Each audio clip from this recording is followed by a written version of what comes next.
आज राष्ट्रीय महिला आयोगाच्या वतीनं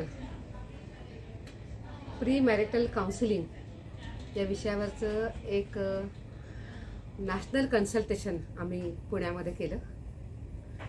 या नॅशनल कन्सल्टेशन करता या क्षेत्रामधल्या मान्यवर व्यक्ती उपस्थित होत्या। देशभरातल्या अन्य राज्यांमधून सुद्धा अनेक गणमान्य व्यक्ती आजच्या या कन्सल्टेशन करता इथं आल्या होत्या।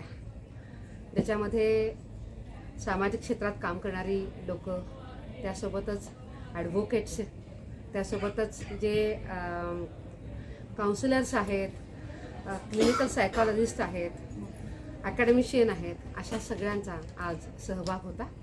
आणि आज दिवसभर सगळ्यांनी मिळून विचार केला आहे की कशा पद्धतीनं हे प्री मॅरिटल काउन्सिलिंग झालं पाहिजे।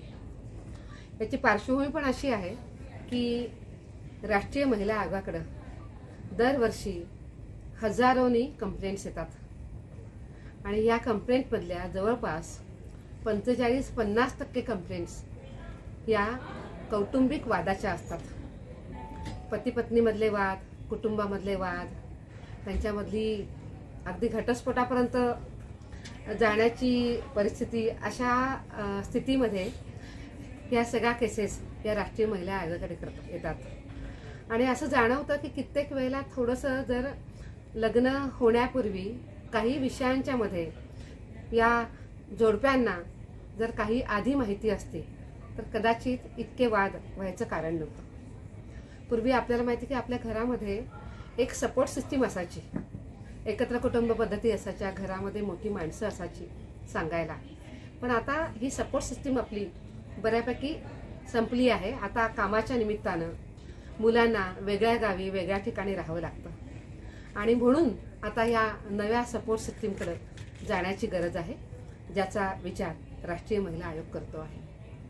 मला असं वाटतं की जर हे प्री मॅरिटल काउन्सिलिंग जर सुरू झालं तर अनेक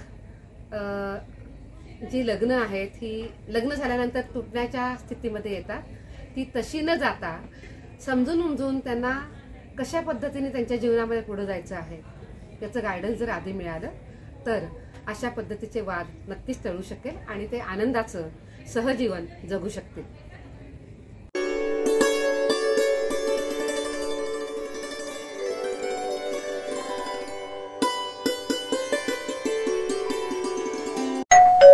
अहो उठा ना, ऑफिसला नाही का जायचं? अगं मला आज फ्रेशच वाटत नाही, काही करायची इच्छाच नाही। अहो मग तुम्ही आजपासूनच न्यू युनायटेड फार्मसीचे गुड मॉर्निंग चूर्ण घेणं सुरू करा। अपचन, मलावरोध, बद्धकोष्ठ, आम्लपित्त आणि पोटाच्या तक्रारींवर खात्रीशीर आयुर्वेदिक उपाय गुड मॉर्निंग चूर्ण। 35 वर्षांपासून सगळ्यांच्या पसंतीचे गुड मॉर्निंग चूर्ण औषधांच्या प्रत्येक दुकानात मिळते।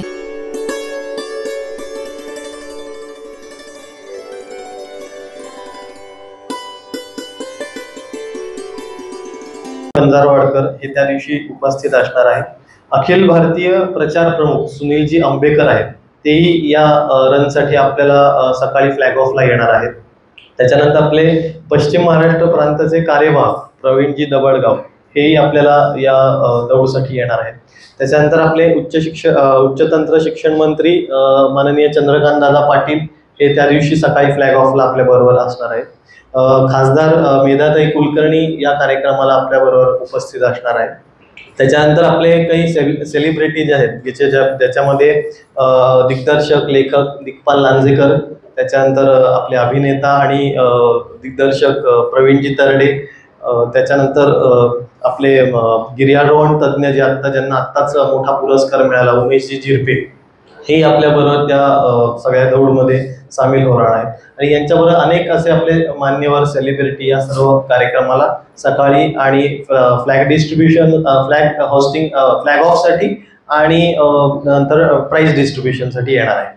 आरोग्य विषयात काम करणाऱ्या ज्या आपल्या सहयोगी संस्था आहेत त्याच्यामध्ये आपल्या जनकल्याण रक्तपेढी आहे, त्याच्यानंतर सेवा आरोग्य फाउंडेशन आहे, निरामय संस्था आहे, सुराज्य फाउंडेशन आहे, लोकविकास फाउंडेशन आहे, त्याच्यानंतर आपली आरोग्य भारतीची आहे आणि सुदर्शन कॅन्सर हॉस्पिटल, ह्या अशा 8 संस्था आपल्याला या सर्व दौडमध्ये मदत करणार आहेत।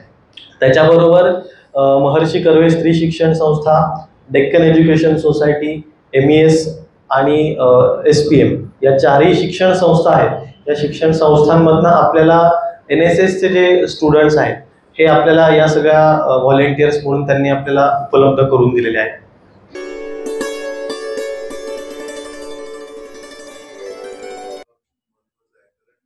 त्या क्षेत्रामध्ये काय की लोक असलेले असतात, गाजलेले असतात, वेगवेगळ्या ठिकाणी जातात, वेगवेगळ्या ठिकाणी त्यांची मिरवणूक पण होते, वेगवेगळ्या ठिकाणी त्यांना मोठमोठी आश्वासनं मिळतात, वेळ होत नाही आणि दरम्यान खूप पैशाचा पण अपव्यय होतो, वेळेचा पण अपव्यय होतो आणि पदवी काही फार पडत नाही.